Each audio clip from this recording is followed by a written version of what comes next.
What's up, guys? Unoverrated here. Just want to make a quick little response video regarding the great debate and Nexy's rant and the revival of Halo.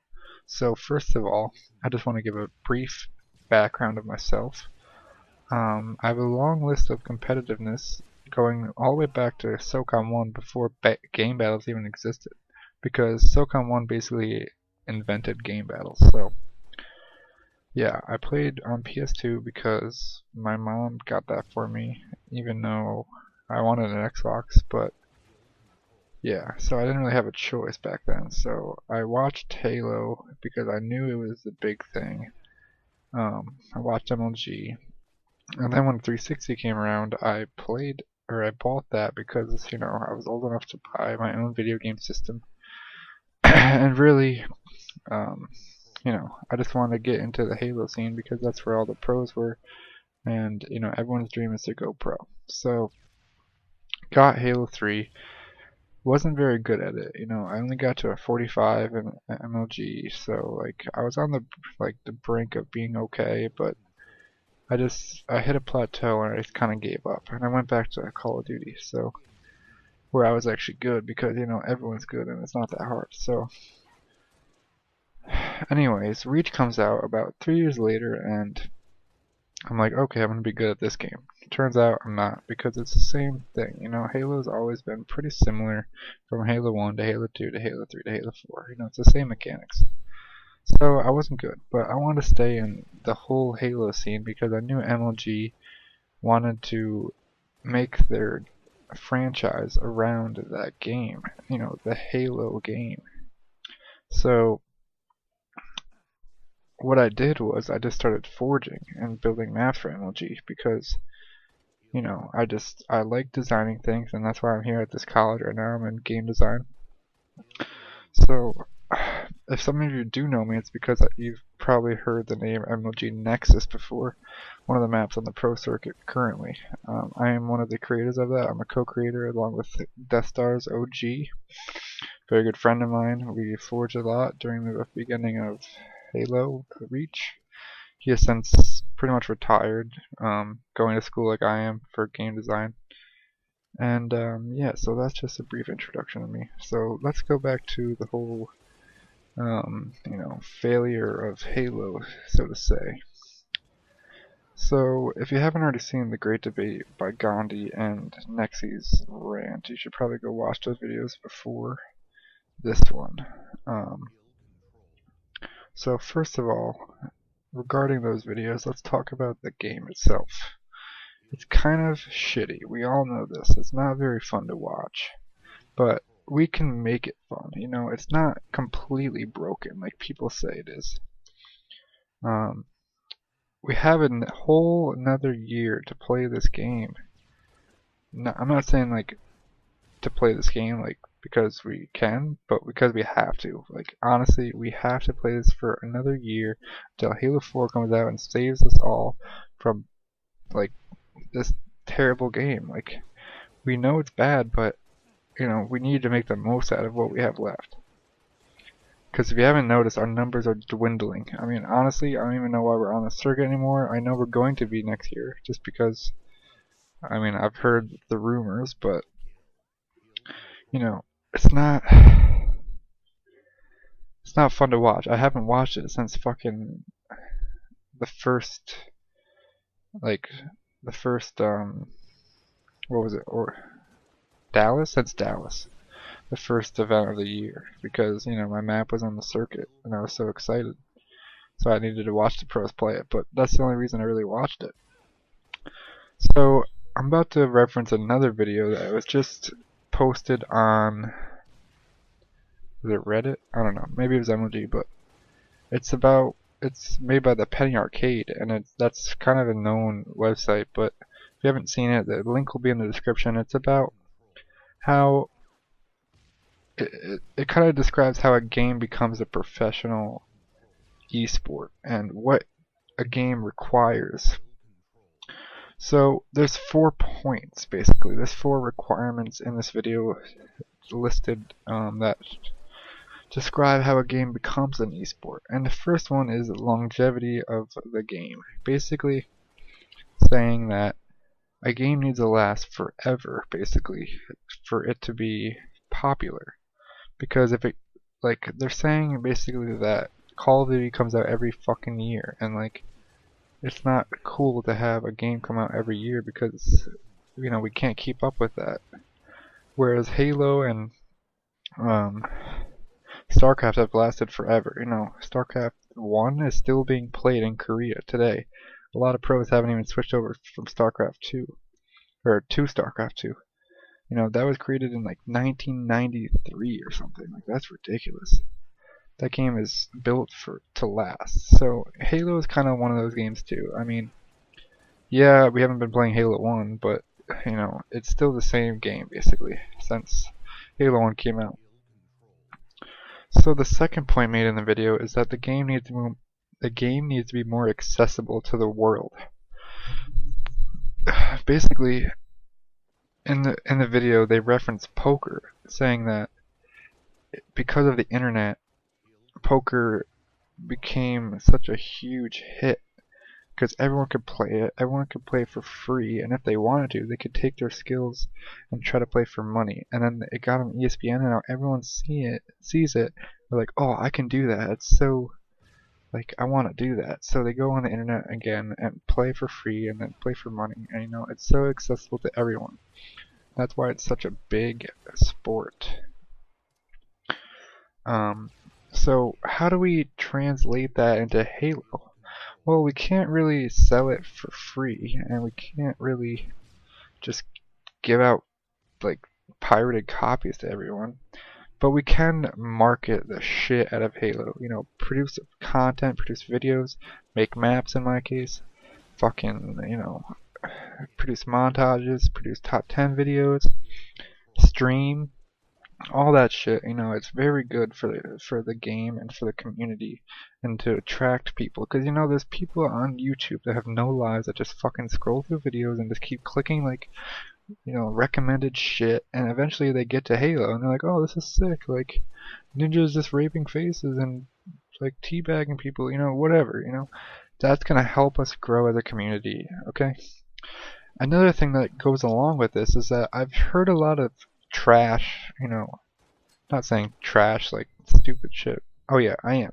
It's fucking retarded. People are saying that we need to dumb the game down to the point where casual players can easily get into the pro scene. That's retarded, okay? Ever since Halo 1, we've been adapting, you know, the maps, the fucking weapon set, the settings, the speed, the gravity, all that shit, because you know, it becomes more competitive. It becomes harder, more skill gap. That's what makes a competitive game. And you know, Halos, and along with mostly every other game except for StarCraft and Counter-Strike, were built for casual players in mind. So we're forced to change some rules. Even though we couldn't really do that in Halo 1 and 2, we still did in a way. But now that we have custom games and Forge and Halo 3 and Reach, we can easily tweak way more things. And that's why there's been an increase in tweaks. Not because, you know, the games are shittier, even though they are a little bit, but we can customize more things to make it more competitive, so we might as well do that.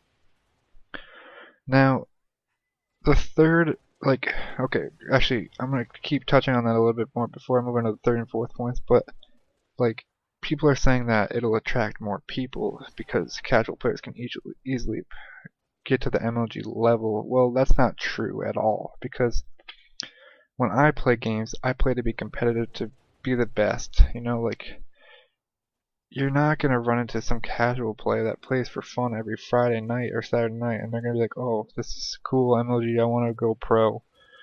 They're going to realize it's going to take a lot of dedication, and they're going to want, if they really want to be pro or compete, they're going to need to play on our rules, because they realize that the skill gap is way more when you have a DMR that's only one shot instead of an assault rifle where whoever shoots first gets the kill. Like, that's stupid.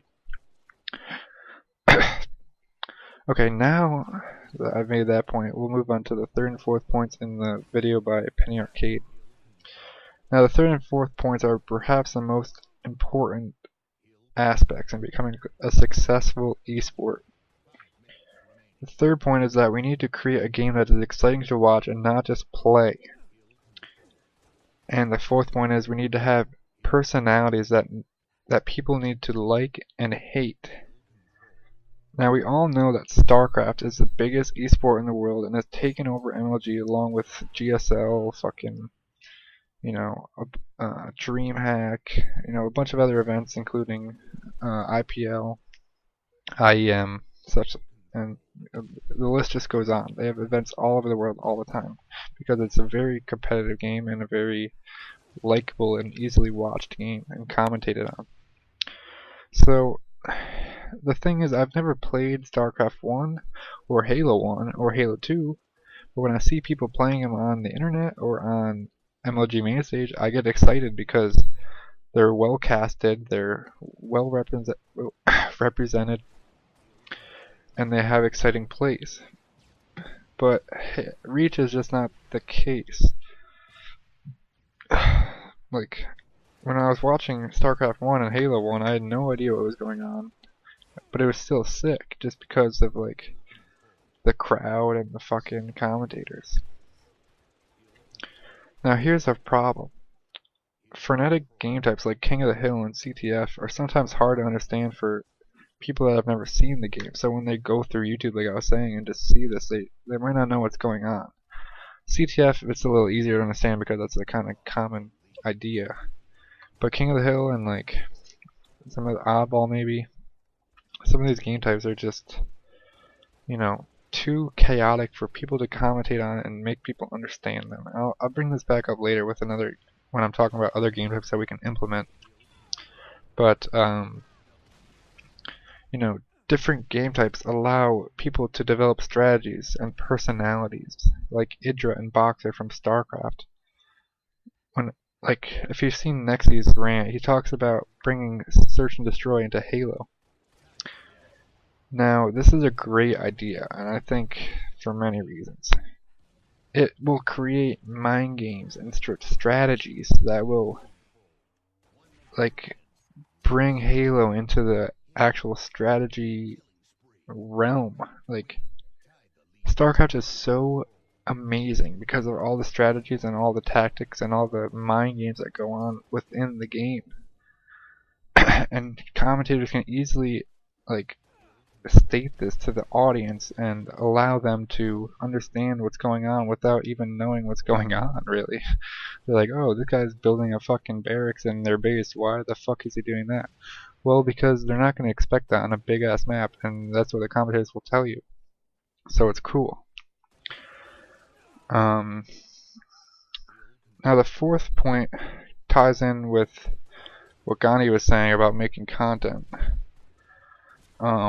Video blogs and commentaries and streams are great for developing personalities, which is the fourth point in the video. Let me just take I have a sore throat.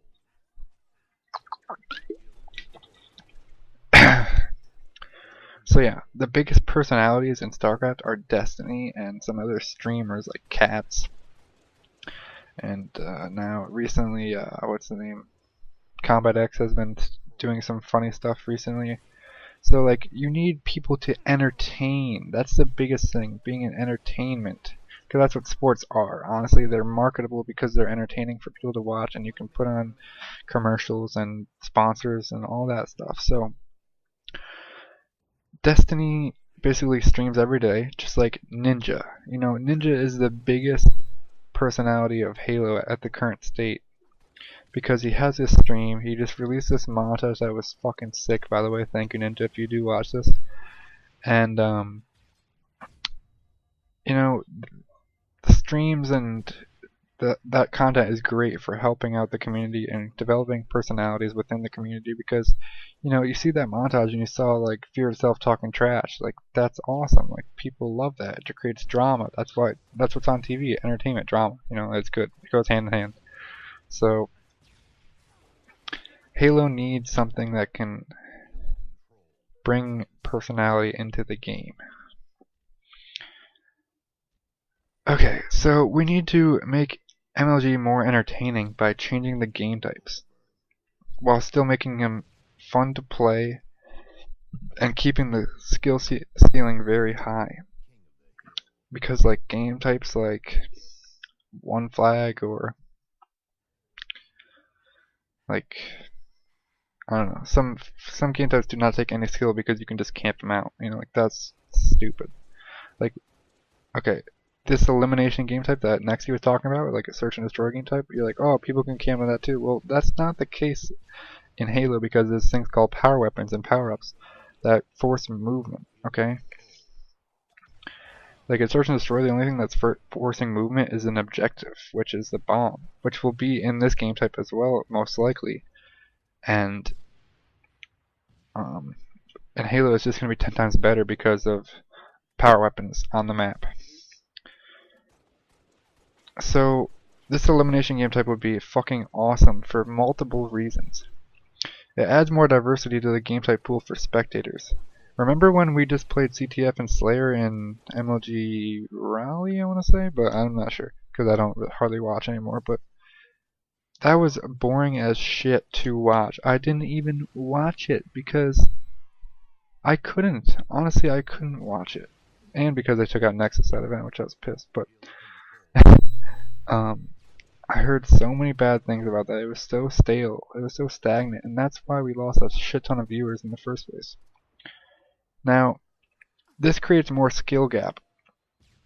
More game types and more maps, harder to master. That's another thing. Like, you need to put the skill ceiling as high as possible. That's why StarCraft is so awesome, and that's why I watch it a shit ton, is because I'm not nearly as good as them, and I'm pretty darn good at almost every game I play, but damn, they are amazing. It's unfathomable the things they do sometimes.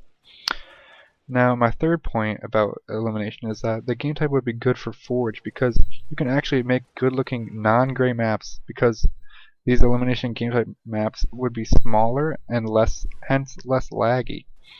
So we could implement grass, rocks, color, and make it look really good. You know why I know this? Because we've already done this in the Forge community actually.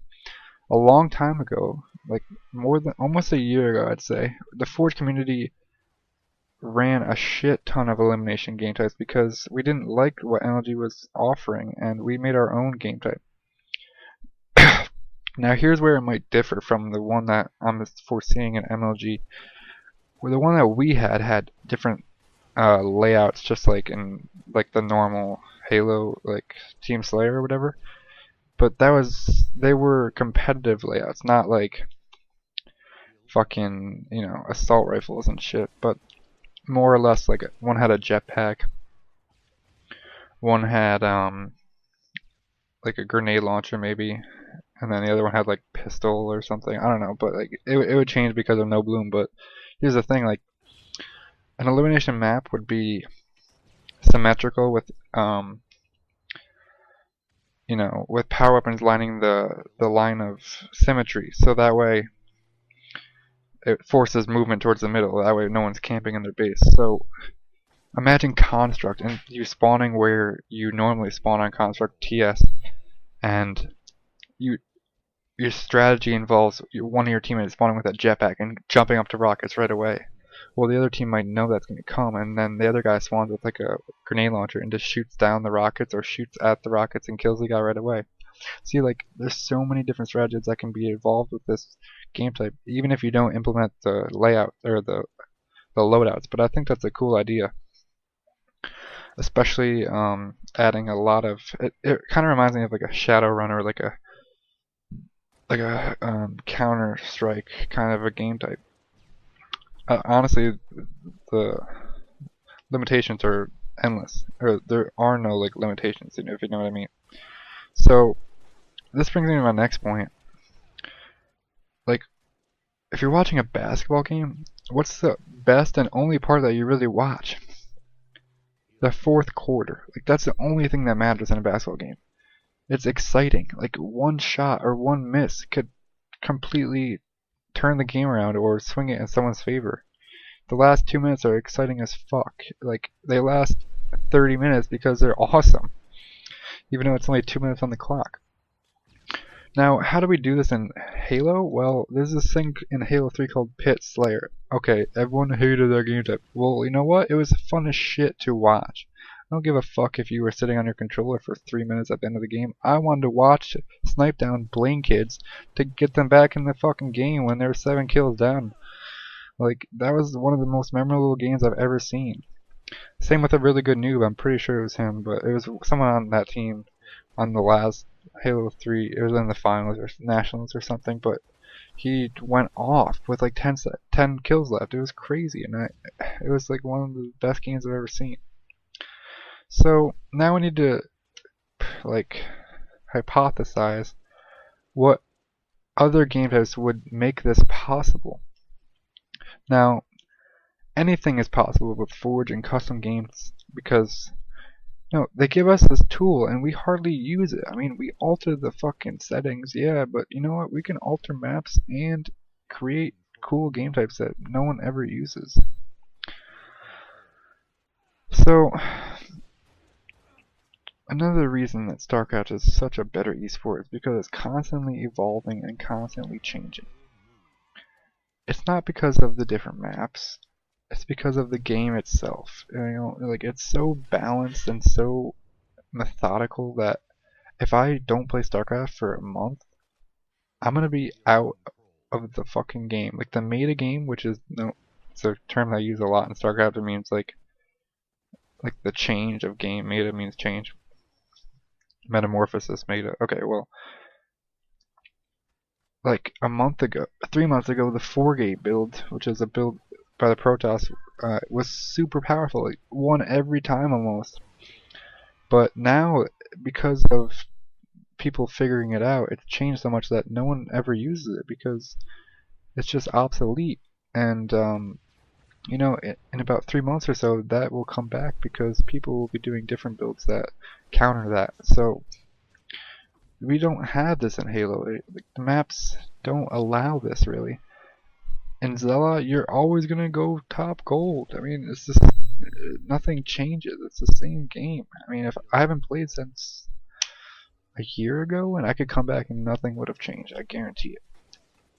So, how do we add something like this into Halo? Well, we actually did have this in Halo 2. It's because of asymmetric maps. Asymmetric maps such as Lockout and Guardian in Halo 3 caused people to see strategies to break setups, because on asymmetric maps there's certain overpowered positions rather that because of weapons, where weapons are located and where the objective is, they change over time, and this causes a lot of strategy and mental awareness. So that's a good thing, because commentators can you can get blown away by that. Like, what if everyone, that happened in Halo 2. I remember it was on Lockout Ball. Like, everyone was holding a BR tower, and then a couple months later snipe, and then a couple months later it was underneath with lift. Things change, and if you go hold the ball somewhere where they're not expecting it, they might not know how to break that setup, and then you have been practicing that, so it just changes over time, and that's a good thing, because casters will be blown away, and so will the viewers, which is entertaining. So I watch StarCraft way more than I play it because of this reason. I can learn strategies and counter strategies from Koreans without even playing the game, because first of all, I can't even pull off half the shit they do, but they dictate how people play the game, and if I see them doing this thing, well, if I'm smart enough, I can do the counter to that, and everyone's gonna be doing what they're doing. So that's my games are huge, and they're ever evolving, which what Halo needs to do is evolve. So I've been forging since the very first week in Reach. I mean, So basically, me and Waldo, who made Oasis, and fucking Salat, who made Pit, like we're the only couple. There's only like a couple of us left that have been forging for the longest time because everyone's pretty much given up. Because this game, like I said, is dying. So if you ever need anything forged or know of an idea, just let us know. Like we're willing to build anything for the pros. Like that's what we're here for, basically. So what I'm asking is everyone just do their part, make the content, listen to other people about game types, and instead of just being so stagnant, like doing the same thing over and over, like, oh dude, I need to play Pit, I need to play Heretic, I need to play Narrows because I know how to play them. Like that's not gonna help the game like fucking evolve. So in conclusion, we need to market Halo as much as possible. We need to make the game exciting to watch by implementing better game types. And we need to develop personalities by having teams stick together, making montages, streaming games, etc. And we need to have maps and game types that won't get stale over time. So that's about it. I mean, all I'm asking is you guys to just, Halo Council, Halo whatever you guys are called, just, make me proud. Save Halo for the rest of us. This is just my 2 cents. I hope you guys hear this, so let me know what you think. Can't wait till Wednesday's episode. So best of luck to you guys. I'll be here forging. Peace.